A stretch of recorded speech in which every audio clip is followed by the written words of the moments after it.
Hello, everyone. Welcome back to the T&W Podcast, episode number 6. I'm your host, Nevil Thomas, and we have... Kevin Wang again, Um, co-host. thank you guys for coming back. It's good to have you. And Kevin and I, we started a discussion a little bit earlier today, and well, we wanted to we want to now include you in it.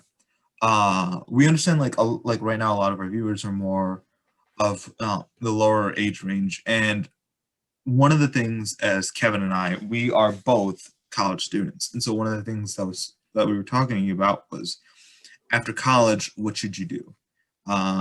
Whether it's going for grad school or whether that means it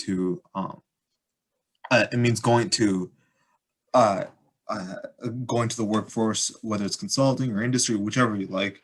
Um, but which is the better alternative? And I know Kevin. I think you are more this might apply to you more. So that was one thing we wanted to talk about. So Kevin, I guess could you bring up the points of why you were like supporting like going to grad school Yeah. after undergrad? So this main discussion kind of came from basically my own plans because I was making decisions on what to do. So basically, you, at least from someone of my position where I came into college with AP credits, quite a few AP credits, I could either like knuckle down, take a lot more classes per semester and graduate early, or I could have the option of spending sort of the typical 4 years here and then maybe getting another degree, right? So then between these two, first step, whether you're graduating early or getting a degree, and then the second step is whether you're going to grad school or the workforce. So for the first step, it was just 1 degree is mainly just 1 degree is you save time, you get to go earlier to grad school or the workforce. And then for 2 degrees, it's just that you're more competitive compared to your peers because people don't really care about when you graduate, they care about your credentials, right?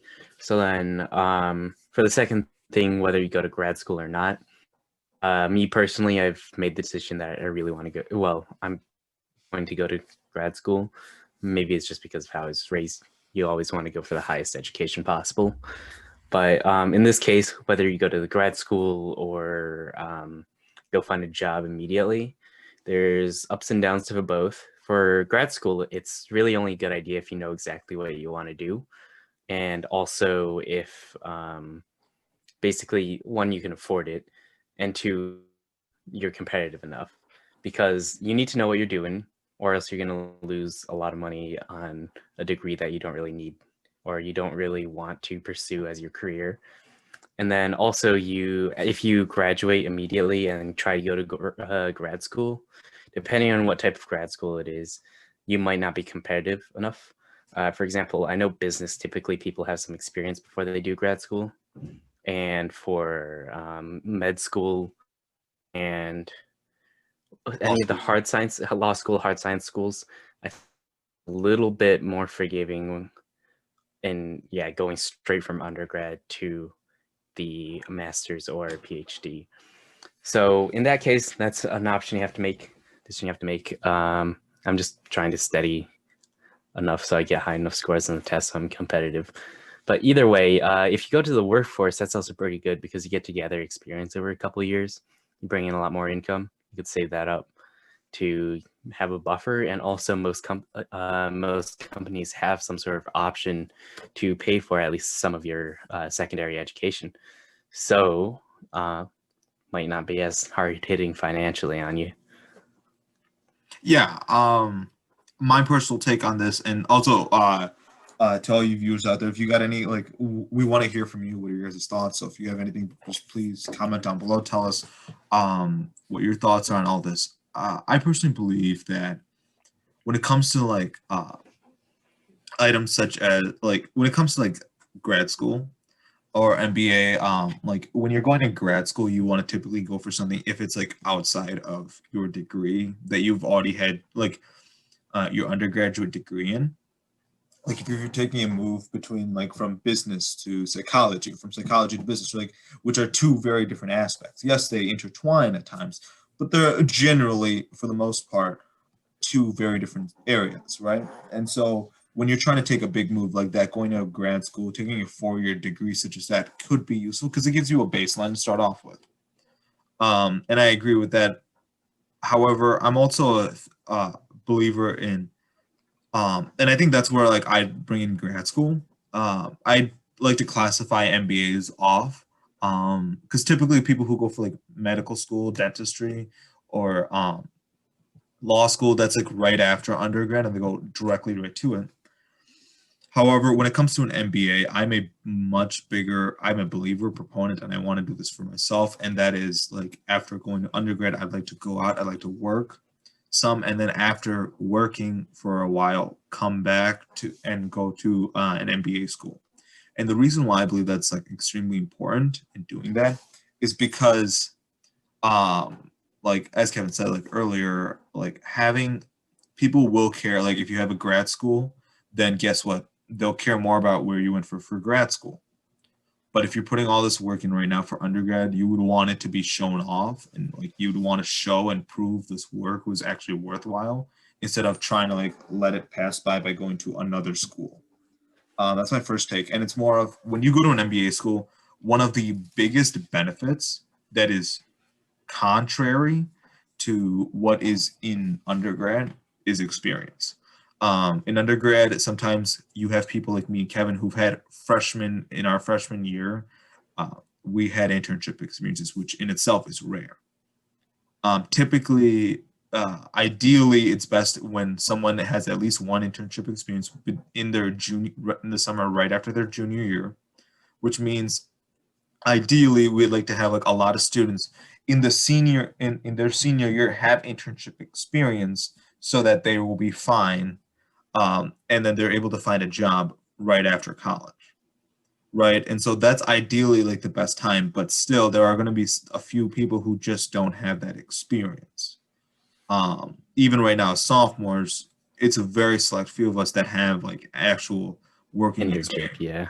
because we've had an internship. And next year that number will grow a bit more because there are a few more people doing more internships. And then that number will grow even farther the year And by the time most people hit seniors, they all have at least 1 year of internship experience. Not always, actually. But the number grows. When you have an MBA program, people have some MBA programs require you to have 2 to 3 years worth of experience in field. And I think there's sometimes an exceptions for that, where if you went to grad school or different areas like that. However, when you're required to have this like experience, what it does is it provides a more enriching education. You are bringing in people from all different sorts of companies, maybe even different industries. And what you do is you start talking about different practices. You're not obviously not divulging any company secrets. You're just saying, oh, this is, if we had this kind of situation, we here at XYZ company would handle it this way.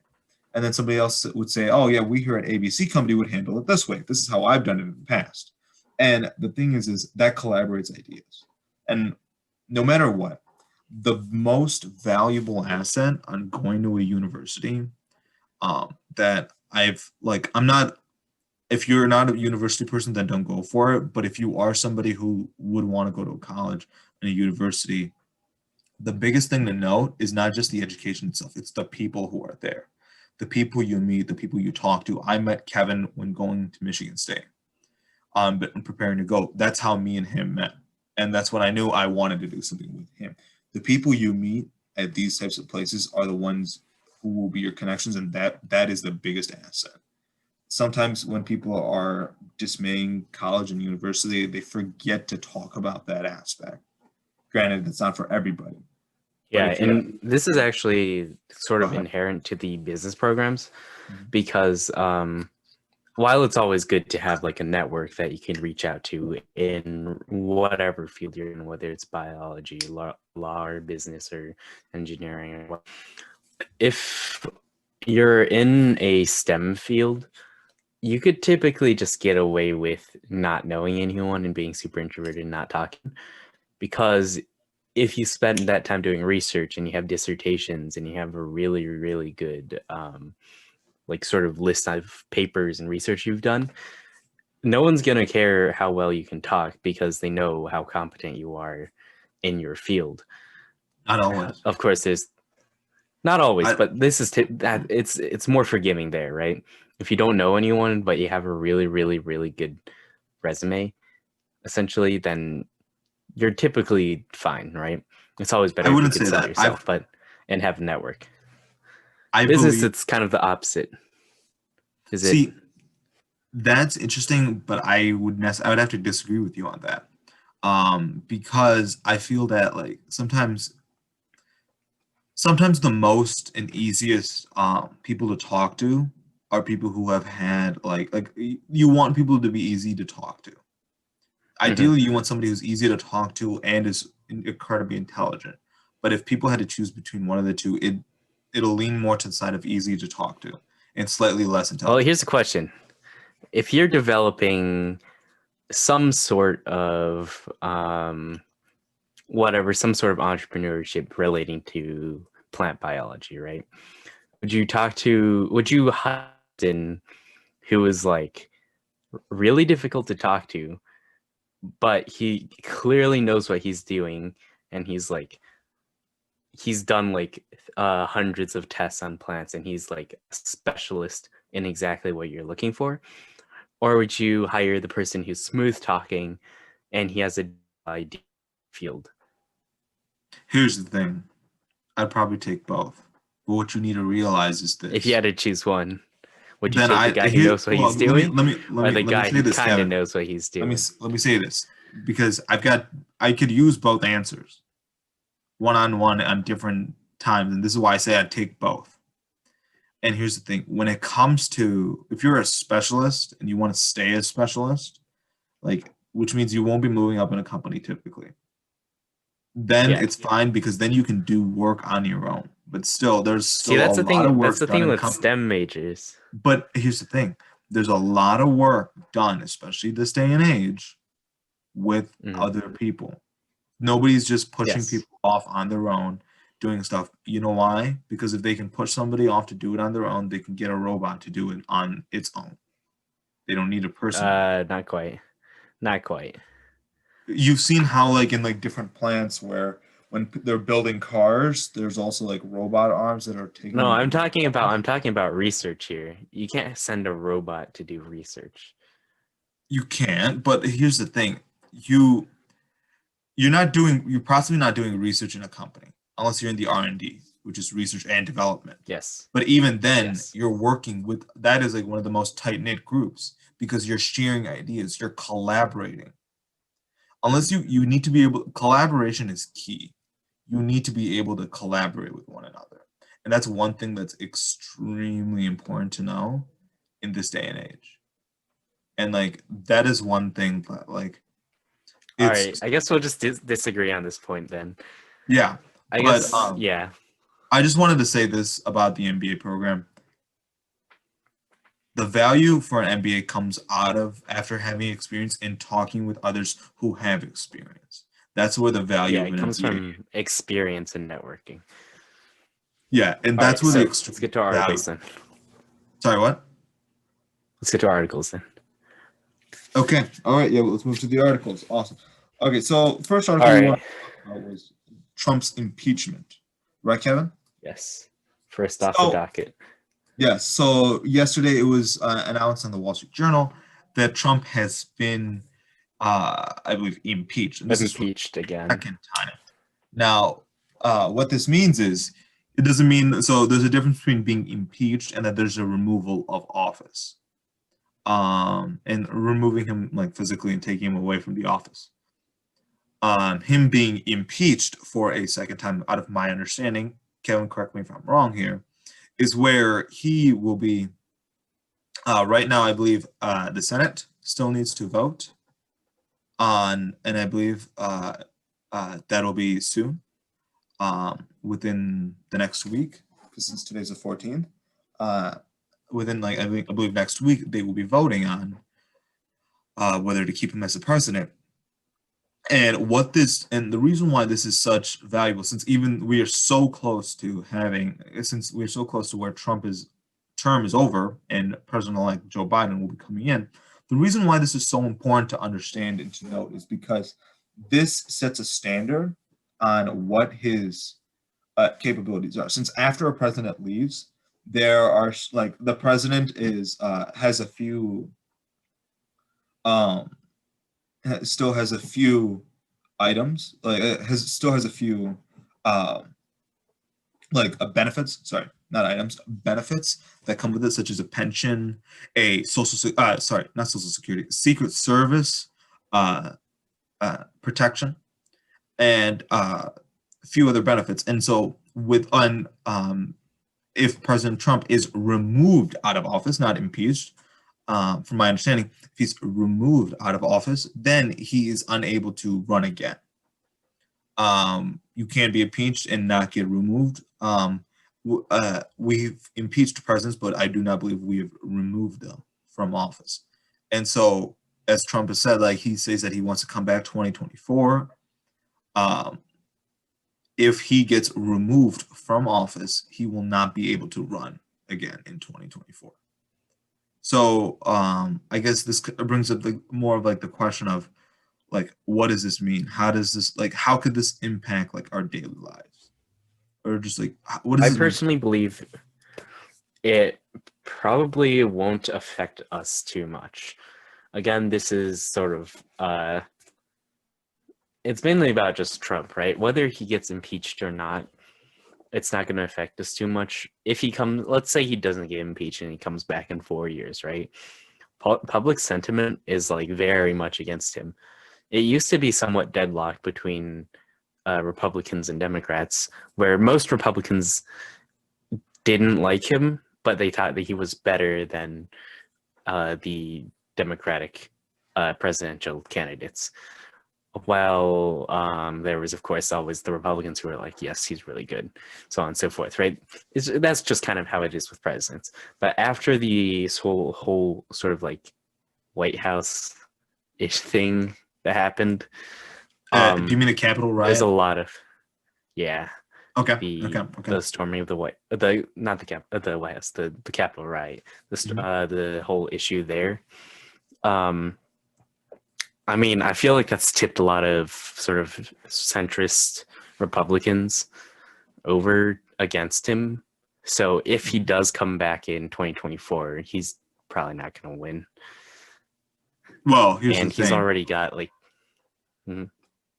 Okay, so this is interesting, and Kevin, I'm going to bring in our next article as well into this. And for you viewers out there, our next article was going to be about Twitter. And Jack Dorsey was defending on why they banned President Trump's account. And I have a couple of questions about that, and we'll talk about that later. But right now, I guess with this put together, so President Trump, before he ran for president, if you look on any videos, any late night shows, you can see that he was a celebrity personality. Everybody wanted him. It didn't matter what you believed. You could be left, right, up, down. You could be somewhere in the universe. You could be jumping across planets, and nobody mattered. Nobody cared. He was a celebrity personality, and they wanted to have him on. Because when people came, they were all awed with him, right? But then after that, like once he started running for president, boom, things started to get more like polarized. Like left, right, liberal, Democrat, liberal, conservative, Democrat, Republican. Like there was just like all these like separations, more or less. For these next 4 years, one thing that I had considered was where if Trump is able to if he is able to have, because he's been such a big celebrity and personality, where for these next 4 years of Joe Biden, he is criticizing if Joe Biden makes any bad moves. He is criticizing if different policies enacted cause bad, harmful effects. And then might try to possibly cite back to his term saying, oh, when I was here, stock market was all-time high, like different things like that, right? Is it possible where for these next 4 years, where like many, like as he likes to call them in his words, fake news, like is it possible where he's able to, I guess, be the opposing voice against the president-elect? I think it's possible, but I'm not sure how many people still support him at this point. Obviously, as we've seen with the Capitol riot, he still has quite a bit of sway. But with how people, so many people are just against that, even all the Republicans. In fact, a lot of people in the riot are coming out and saying that it was a mistake. I'm really not sure how many supporters he has at this point. I'm sure he will always be sort of rallying and like making public statements about what he thinks is right, and about whether it's fake news or whatever it is. I don't know at this point. Like, I don't want to seem too radical, but I feel like he's just sort of living out how he wants the world to be rather than how the world actually is. I mean, I think that this is going to be something that's going to be a bit more touchy. But I wanted to bring up this one thing, and I was talking with, I've talked with a few people. Some have more Democratic points of view, some have more Republican points of view, and I'm just trying to like ask, and like there's different people who have spoken on different podcasts and talked about this, but I wanted to ask this, and it's like we've talked about this before on a previous podcast ourselves, which is we're so divided, right? We're at a point that's so divided where people who are, I guess, like people who are more on the Democratic side say, "Oh, Trump supporters are Nazis, or this, the terrible people." But then people who are on the the pro-Trump side say, "Oh, they stole the election, they rigged this, they all that." There's such a division, right? There's a division whether it's like the other side is bad, right? The other side is bad. I feel like that's overblown. There's too much of people saying the other side are. There's too much radicalizing the other side. Yeah, there are neo-Nazi Trump supporters. There are people. Oh, Kevin, I believe you cut out there. Okay, so there are radicals on both sides. Yes. It may be true that there are neo-Nazis who support Trump, and there may be people trying to rig the election or not rig the election. There might be people trying to cheat the election on the Democratic or liberal side, whichever one you want to point to. But either way, I believe those are small sort of fringe radicals, I guess. I would say. Like a bell curve? Yeah. Yes. Okay. I would say most people fall within the bell curve. And people are looking too much on the extremes to try and paint the other side as completely wrong. Because, I'm personally, honestly, I don't know. I believe I'm centralist or just, yeah. Basically, I believe both sides have their good points. Both sides have wrong points. And people are saying too much of one side is right, the other side is wrong. Because as you know, nobody in this world thinks what they're doing is wrong, or at least nobody goes into something saying, "Yes, I completely support what I'm doing, which is wrong." Okay. Yeah. Nobody's. Yeah, I believe That's that. why the saying "the road to hell is paved with good intentions."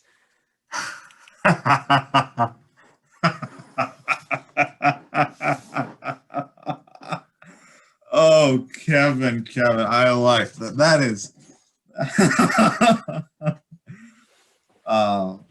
that is good. That is good. See, that's funny. I like that. I think right now we're at a point where it's just been so divided. This division is killing us. And that is truly kind of like what's sad about it. And I wonder if we're ever going to get to a point where there's like a healthy middle, right? I mean, I think what needs to happen is people need to stop trying to discuss on the internet and start trying to discuss in person. People need to be talking to each other in coffee shops. They need to be talking to each other when they walk by each other on their morning walks. They need to be talking in the neighborhood talks or something like that. Because on the internet, there's too much of one person saying something, everyone else singing it, and the people who support them fight for them, and the people who don't support them just try and like sort of destroy them. There's nobody can make an opinion on the internet without somebody attacking, somebody defending them. And What here you- we are, you two need to guys be on able to have- YouTube saying stuff. Yeah, you need to be able to like talk to someone, have someone be mad at you, but not have like not just be like doxxed, have people say you should go kill yourself and things like that, because that all happens on the internet. If you make Yeah. some statement that other people disagree with, that's going to happen to you. You need to be able to, let's say if it's a coffee shop or you're talking to someone else on the street, right? They might yell at you, but you're still going to exchange ideas.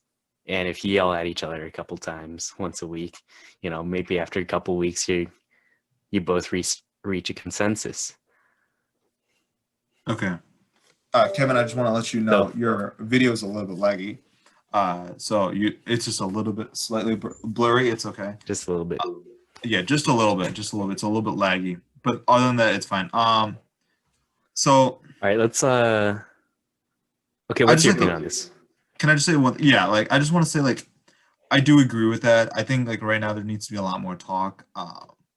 One thing that I have seen, and it's kind of sad to see, and it's where it's a point where we're at a point where people, you can stay friends with somebody and not talk about politics. Look, and then that's just because you just happen to not talk about it. However, like not purposely being friends with someone, like I'm not saying you just met this person, now you have to be besties. No, I'm not trying to do an arranged friendship. Not like this is not like an arranged marriage. I'm not trying to make it an arranged friendship. Okay. See, I'm trying to correct you. No, you got to be friends with this guy. Exactly. It's been mandated. Exactly. It's all been set up. You got to be friends with this guy. Yeah. Kevin, does that happen in the Chinese culture? Because I know in the Indian culture, arranged marriages happen. Does that happen in the Chinese culture, arranged marriages? It used to. Not much anymore. Okay. I know the older generation, there was arranged marriages. Right now, I don't think so. Okay, that's interesting because like we still have some. Well, it's back in like India, but it's like it's. We might save that topic for another it's still podcast. Around. It still exists, but it's not common anymore. It used to be societal norm. Now it's societal minority. Okay. We'll get to that in 1 second. But back to like coming to the politics things, it's where it's like because people don't agree with you in your political opinion, like they can't be friends. Like that is kind of like where I see more of like you have such a division. And because of that, that's not healthy. Like there's some people who I agree with, and then there's some people who I disagree with on politically. However, that doesn't mean I'm not friends with them. They're still my friends. I like them. They're good people. We just have different points of view. And I think that's one thing about like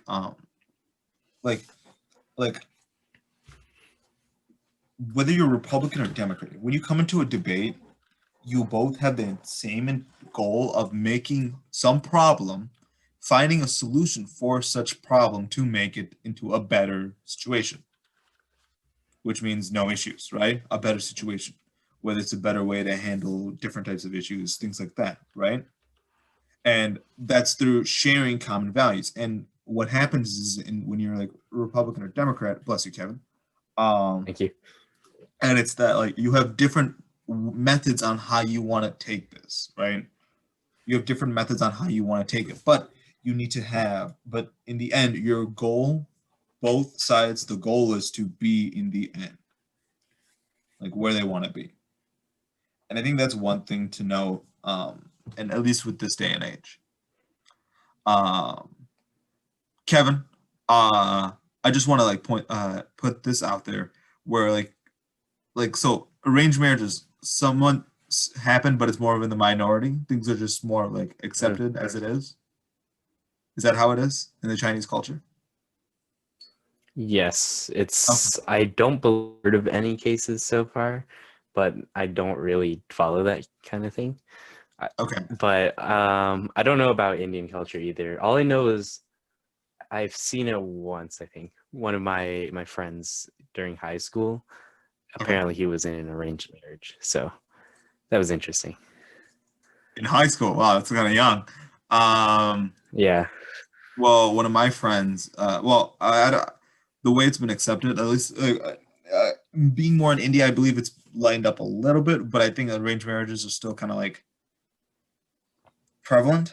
I know here one thing that's more of accepted is like more of like you talk, you meet, but it's like I know religion's been a big thing, at least in like my culture, because religion's such a big part of our identity, and so um, finding someone, then it's like I know somebody who like somewhat sort of had like an arranged marriage. It's more of like it's kind of like getting a job where you say that, hey, I want a job in the supply chain field, and somebody says, hey, I know somebody who's in that kind of a job. Let me connect you with that person. And it's kind of how it worked.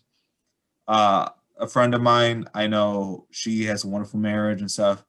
Actually, yeah, a lot of people like similar story where it's like they come, they meet, they're taught, they come to meet and they date for like 2 years, and after that um, they get married and then they get engaged. A year later, bam, they get married. So it's not like boom, you meet 3 weeks later, the wedding's going to be happening. It's not that fast anymore. There's time, there's dating, but there's also like kind of like the parents are kind of ish involved on the aspect of like, hey, is this a person that we could have in our family, things like that. But that was a good side topic. I mean, it's interesting how like cultures have evolved over time. So there was a second article I brought up, which was the Twitter article, right? And we saw how there were a lot of these different companies who came out: Amazon, Facebook, Twitter, uh, YouTube, and they all talked about how they had banned President They're Trump's. trying to diffuse this. They had banned Wait, sorry, President cut you off. Trump's accounts on these platforms, Mhm. even Snapchat. What does this mean? What is this? What can this do? Because I've heard both sides. One side saying like we need to diffuse the situation, we need to bring this down, we can't have this. But then there's another And the side. other side saying it's silencing free speech. Yeah. Yeah, it's I censorship. think And then the other thing is that's understood is the fact that sorry, and like I know like Jack Dorsey was saying where it's like we don't he was like basically my understanding was more like he doesn't want to have to do items like this because it inhibits discussions. If you just start censoring people, yes. then the discussions don't get more fruitful. When you have different ideas and you share them, like you say, oh, Honda's the best company. I say Toyota's the best company. And then we talk and we debate on why the Toyota Camry is good. And you say whether the Honda Accord is good. We talk back and forth. Voila, we come to a better understanding. I understand your point of view better. You understand my point of view better. And there's more similarities. But once you start doing like censorship and stuff, there isn't that availability anymore, right? Or it goes less and less. So what does this mean more of like on the future? Like how much power like these social I media feel like censorship. It's one of those things where it's technically good if you think about it, because if there's radicals who are just all they're doing is trying to like stir people up and things like that, right? Or they're trying to make a very out there statement that like most people don't agree with and draws a lot of hate. That like a lot of people would look at that and say like, should they be allowed to say that to everyone on the internet? They'll say like, no, that's a bad thing to say. I don't know why they should do that. We should like mute them, right? But it's one of those slippery slip type of deals. You can't start censoring some people and then expect it not to slowly draw towards situations where I think it's less reasonable to censor people. So also honestly, I can't make I can't make it like I can't say I think either is better, because if you start censoring anyone at all, it'll just be a slippery slope. That and you might eventually you'll start stopping those discussions. While if you don't censor anyone at all, then you're going to get those people who all they're doing is saying hate speech, trying to rile people up, things like that. What's your Yeah. opinion? Do I you think so being in history class, there was a tactic. I believe this is used back in like Russia. What they kind of or like there was a tactic that I learned about in like history, and it was what it was called was the salami tactic. An interesting name, right? salami? Salami. And so, why, Kevin? You getting a little hungry? Am I making you hungry? Yeah. Don't worry, I'll Yeah, I mean, start it's lunchtime. dropping in a few other things like cheese and ham just to get you even more hungrier. But either way, this was called the salami tactic. And the way it would work was you'd have like imagine if you had like you have the left side to the right side, and take that as a point of view. And let's just say left side was calling the right side, oh, you're terrible, you're this, you're that, you're all of these terrible things, right? What would happen is they'd say, okay, fine, we're gonna stop censoring these guys. Boom. Okay, so you had like the left, middle, and right, right? But then you start like slicing off pieces of the right, okay, inch by inch. So if you you took off one guy and then you took out a couple more guys. Oh my God, these guys are also racist. And because that means what it does is it shrinks the salami, right? And then what you have left is in the end and this doesn't happen just in 10 days or 2 days or 3 days. This happens like over time, a decade, 2 decades, 3 decades, a century. What it happens is over time is when you, regardless of what side it is, let's just take it as the right side. Okay, you start chopping off people on the right side. What it does is people who used to be center get classified on this new salami, the shortened salami, as extreme. They used to be center, but now they're the extremists. Why? Because everybody else who used to be more extreme, who used to be more on the right side than them, got cut away. So that was called the salami tactic. And so the thing is that like, I don't know whether censorship is something that needs to be. It's a fast. It's action. It's slippery slope. It is a very slippery slope. It's not something that should be done. It's what? It's not something that I don't think it's something that should happen, but there needs to be something done to stop, or I don't know, to just try and mitigate arguments and like hate speech from breaking out. Yeah, I personally don't use Twitter. I once had it for like a couple of days, and I just really didn't know how to use it. And because I didn't understand how to use it, I was really afraid that I was going to make some, I don't know, bad decision or something just because like I clicked the wrong button. So I just deleted an account because I just like, that's why I chose not to do it. But I feel like some of these companies, they're just really addicting. Like you have and so it's like, it's kind of important to understand when it's time to just, hey, sometimes you just need to take a break away from it, right? For your self-health and like your mental health. I think like that's one of the more things that are important because like sometimes these algorithms and stuff, they're just so addicting so that, oh, this is programmed specifically for you. And that can take away sometimes your health, mental being, right? Which I believe it can go in all sorts of forms. Any thoughts, Kevin? All right. I think, yeah, you have a point there. But okay, let's move on to the next article. Yeah. The New York City. All right. They owe $1 billion in unpaid rent. $1 billion. Yeah. New York City's renters, they owe a lot of money. A lot of landlords are trying to collect, I think. So yeah, they owe more than $1 billion. Most landlords, let's see here. Most apartments are at least 2 months behind on rent with an average debt of about $6,000. So that's a lot of money. And most people are still living in those apartments because of there's what's going on with New York. I believe it was like the mayor there is quite Mayor de Blasio. yeah, he's a lot focused on keeping people off the streets, right? Trying to reduce the spread of COVID and so on and so forth. Some of his policies worked, some of them didn't. Let's just say it didn't, and leave it at that. But basically, because of that, there's a lot of policies with evictions. So evictions are down. Like, you can't evict people, I think, is what's going on. So they're being protected from evictions by federal and state laws. But it's kind of a problem because they just live in there for free on the landlord's dime.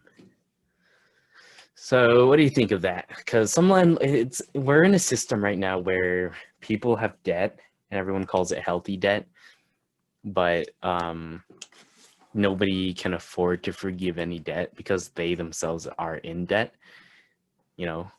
Renters can't. Yeah, landlords can't forgive debt because they owe money to banks. Banks can't forgive debt, so on and so forth, right? So what's your opinion of the whole situation? I think my take is this: if the government is like saying that you can't evict somebody, so before COVID, I believe this is all built because there's more of like a check and balance. If you pay your rent on time, bam, you're fine. I'm paying you I'm providing you a service. You are providing me, or in this case, I guess I'm giving you a good service or mix of the two, but and you're paying me the price that we agreed on, right? What's coming is if the government is forcing it, I think the government needs to be coming in and enacting something, saying something where, because here's the thing, it's exactly that situation where landlords, they need to pay mortgages and possibly any other fixing things that they need to do, and that needs to go to that needs to go to the banks, and the banks need to take that money, right? And so what this does is, like, I feel like this is like crushing landlords right now, and unless they have like a lot saved, which that doesn't necessarily include everybody, this is possibly hurting them a lot and crippling them a lot on the amount of money that they like, on what value that they can provide. I know, but right now there's been a lot of like talk because like landlords still want to get renters in. Right now, there's like, I've seen like things on social media where they're trying to like tell people, hey, you can get rent. Like, you can negotiate where you have 2 months free, right? And so there's these like types, like, which I had personally never heard of before. Like, I never thought that, oh, you could negotiate to get 2 months free rent, but there is, and they're trying to do that right now. Like right now, if you're trying to look for a new apartment, right? So, honestly, I hope and I pray for all these businesses, but this is going to start becoming. It's not a good solution. It's not a good sign. It can become very devastating very fast. Do you think this could be some sort of cascade going on with sort of the economy in general? Because currently it's sort of a stalling action, but our economic system isn't really built to handle so much. Like, our economic system is based off of debt, right? Off of the money is flowing. There's not enough money in existence to pay off all the debt, but our economic system says that's fine because as long as everyone's producing, it's fine. But in this case, we've hit a snag where our economy has been stopped and this debt is building up. And this is not healthy debt. This is bad debt. And you can't forgive it either, because then there'll be big problems. So do you think this will cause some sort of cascade where the debt will stress each sort of each monetary system and relationship until the entire system breaks down? That's a big leap. But I wouldn't put it past it to say that this is going to travel down. This can bring and be more harmful. Um, my question is, how far does this go? For like right now, the benefit is for the people who are staying inside, saying, okay, these people cannot get evicted even if they don't pay. Okay, fine. But what happens to the landlords? Do they get compensated for their rent or not? And if the landlords don't have the money, then they can't pay off their mortgages, which makes them behind and it hurts their credit scores in 10 different aspects. And like, how does this like? And the banks can't afford. Yeah, exactly. So in the end, take it's either we try and continue operating, which might cause a cascade where renters can't pay, which means landlords can't pay, which means banks can't pay, which means sort of the entire economic system fails. Or it might just be we make a decision and the government tries to step in somewhere, which is currently what they're trying to do. They're trying to step in and make sure that rent gets paid and like the government's paying for that. However, if that fails, right, the best solution in that case is just to let one group get shafted, basically. It's either the renters go massively in debt or the landlords lose all their money in credit or the banks collapse. It's in the end, it's not a good look at all. There's no good alternative here unless somebody starts printing more money. And that in itself isn't good either. Yeah. Well, again, I think we exhausted that topic. So this is again still gonna be a waiting game. But sure, let's move on to China. China. Long 2020. Well, you might cut out there. Sorry, go ahead, Kevin. You cut out a little bit there, I think. Apologies, Kevin, if you guys didn't hear me. Allow me to say this again. China ended off with a strong 2020. And out of the images that are seen, it like on this Wall Street Journal article, it seems like people are like they're masked up. However, even though they're masked up, they are out there. They're shopping. They're acting like a high functioning society. So yeah, they're surprisingly keeping COVID under control-ish, kind of, sort of, but more under control than the U.S., where like everyone's getting it. But they actually ended 2020 with growth, however small, compared to all the other economies in the world, which kind of just went like, like took a nosedive. Yeah. Okay.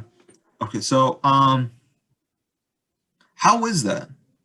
I know China was the first country to first have COVID-19, and they're like people on there like they passed it on, and it started from China itself. However, how is it that they're already done? I would say it's two or three main reasons. Okay. One is they just have a natural advantage in that face masks are quite common in China. They always have been. Every time I went back there, I would see people wearing face masks. Not as prevalent as they are now, but it was always a thing, right? Okay. You know, like how, I don't know. If you see footage in China. It's always been a thing. Yeah. Yeah.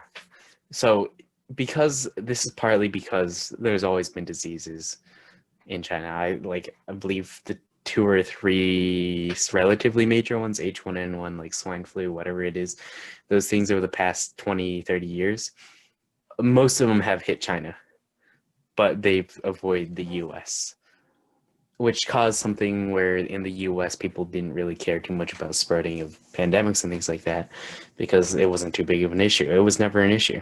In China, it was always like, it's happening every once in a while, so everyone knows what to do already. The second thing is people in China are used to obeying the government, basically. It's sort of like one big thing is the government made a lot of very drastic measures. Like anybody moving anywhere must be checked and quarantined for like the 14 days. Everything has to be checked very, very rigorously. Any reported cases at all causes like the entire city to go into lockdown or something like that, I believe, until they can track it down. Yeah. But in the US, people would just like rally against it. They would rebel. They'd gather anyway. Yeah, because it goes against civil liberties. Yeah. People have In innate China, human it's rights. slightly different because if you rebel, they might just tase you and throw you in a cell, you know. Well, So it sounds bad and it is bad, but that's why they're keeping it contained, because they can make those drastic measures without too much fear of retaliation from the people. okay. Yeah, it's That's gonna be my take interesting. on it. Mhm. What's yours? I think it's gonna be.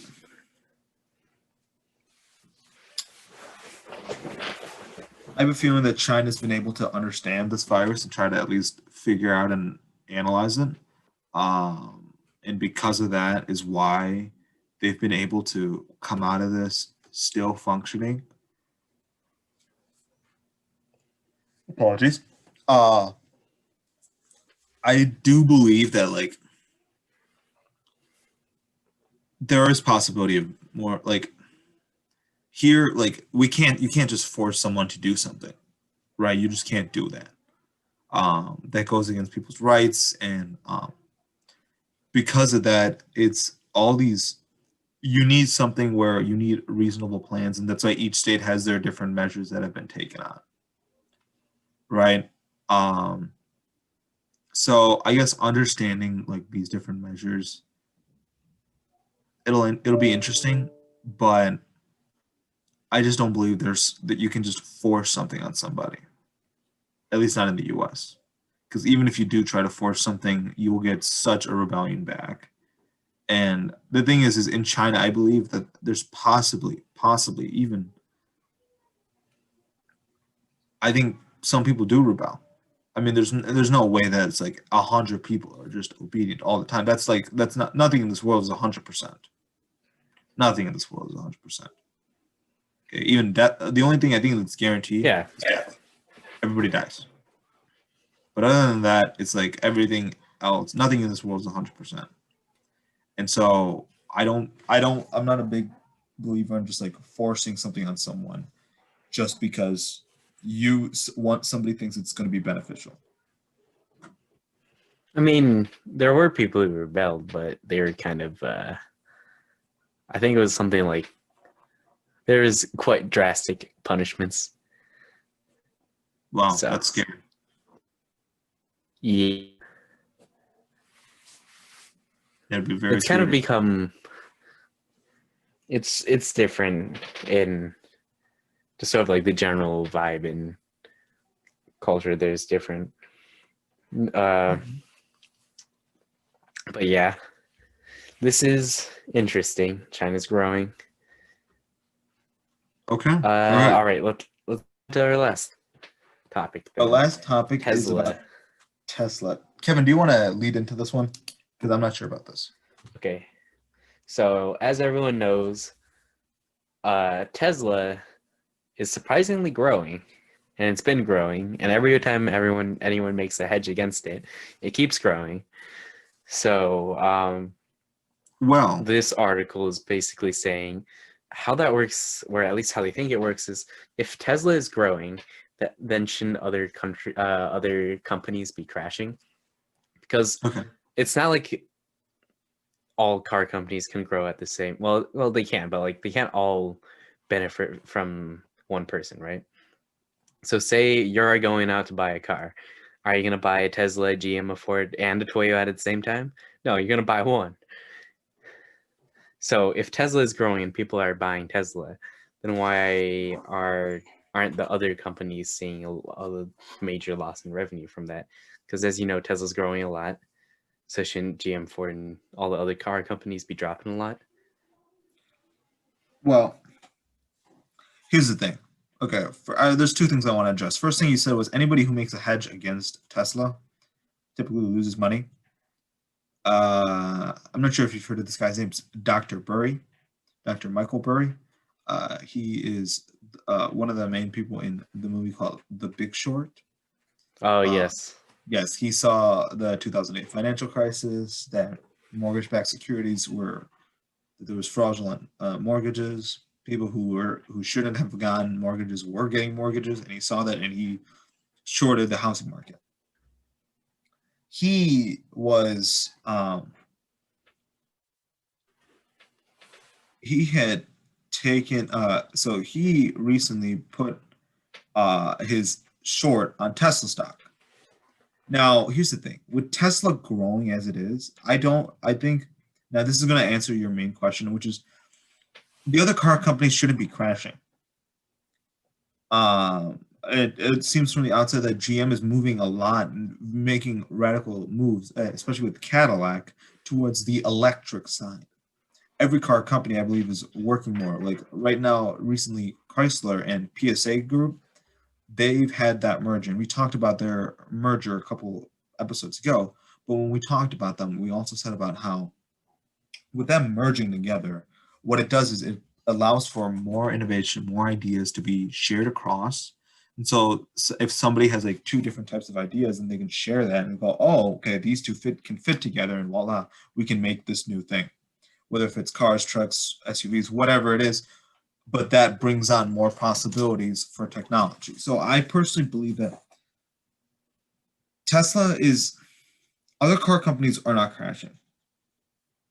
They have a vast supply chain, they have a vast skill, they are convenient. And in the end, humans are naturally like they want to go for the easiest solution. And if that means just going to their local dealership and buying a car, then they'll probably do that.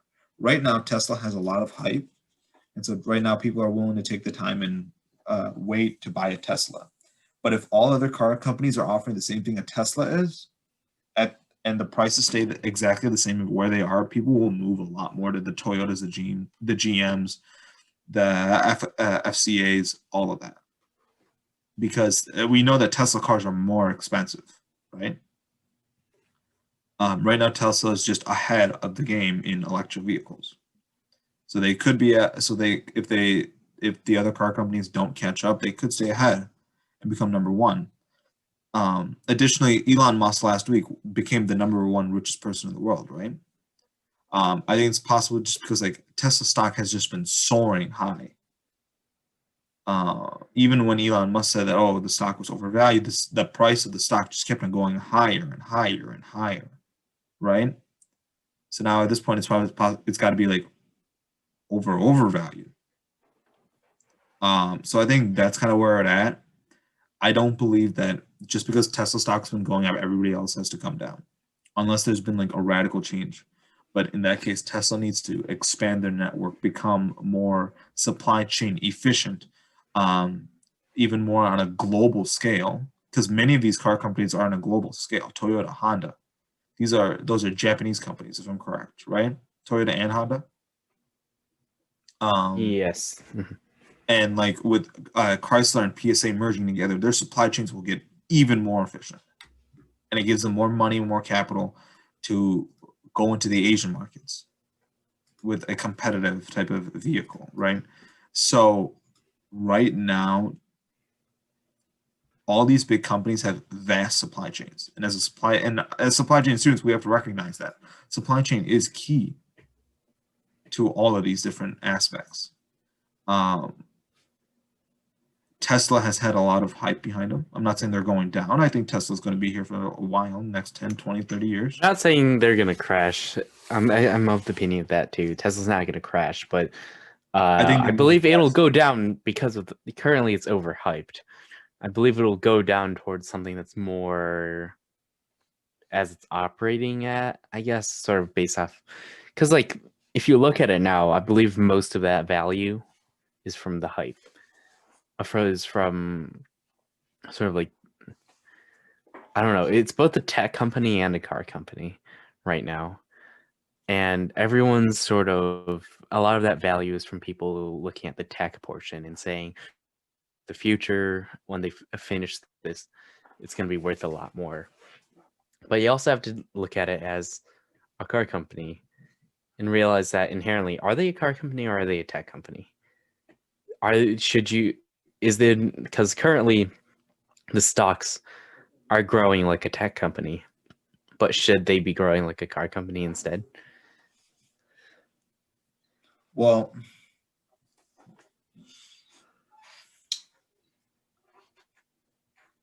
I Like, think what do you it's think it'll because ultimately go to? Do you think it'll ultimately stay as a tech company, or do you think it'll ultimately shift towards e-car there'll be a company? car. Okay, here's the thing. Every single car that's been made since 1995 is a driving computer.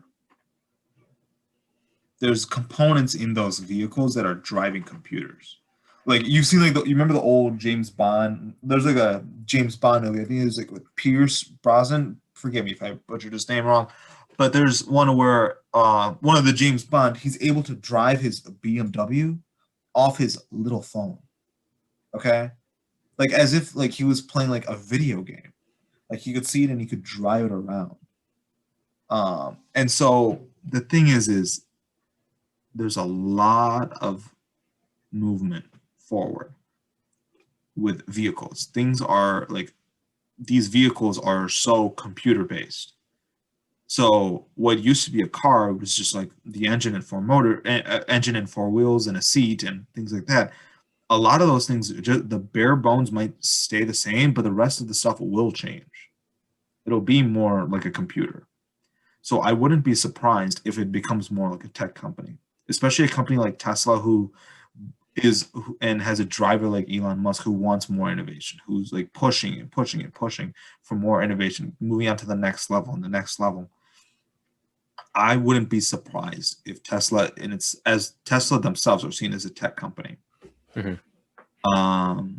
I think the one thing that they really need is a very big supply chain. I don't know how big the supply chain is. Granted, I could be wrong, but they could make large leaps. And I think this is where like there's also companies like Rivian who are growing. They're not getting. I don't think they're getting as much of a hype as Tesla is, but What does Rivian do again? they're like Tesla. They go more like electric vehicles. Oh yes. Okay. And I feel like they're growing more on like their supply chain is growing vast. I have a friend of mine who will be is like, and so like a friend of mine, like she enjoyed her experience there. And so it's like Rivian, I've heard is a good company. And so they're growing fast. I believe Amazon's even invested into them, which shows. And like Jeff Bezos has like I remember watching an interview and them saying about how like there's a belief on like slow compounding, because what it does is it builds a company up to be, if let's just say it takes 10 years for a company to be $1 billion valuation, then it's going to take 10 years for that company to go back down, right? There's a slow growth, but then there's also a slow decline. When you have fast growth, it can be a very fast decline. I think that's kind of what like Rivian's doing right now. Like they're not just like as hyped. Like I personally don't feel, I haven't felt that. Maybe I'm wrong. If I am wrong, forgive me. But I think they're on a way to slow growth to make radical changes, and it'll be extremely beneficial. So it'll be interesting to see where these two car companies end up in the future. But just because these two are here, I don't believe that's going to take out Toyota or FCA or GM right off the bat. Especially with FCA and their new merger, I think they just got more protected and a lot stronger. Okay. Well, I guess that's all the topics we have today. Awesome. So, well, Kevin, that was fantastic. All you viewers out there, thank you so much for joining us. Subscribe. If you have any comments, please comment down below. We'd like to hear your thoughts, especially about our first topic about a grad school. Whether you should do it after undergrad or should you go to the workforce. Share your ideas. Awesome. Thank you so much, guys. Have a nice rest of your day. Bye-bye.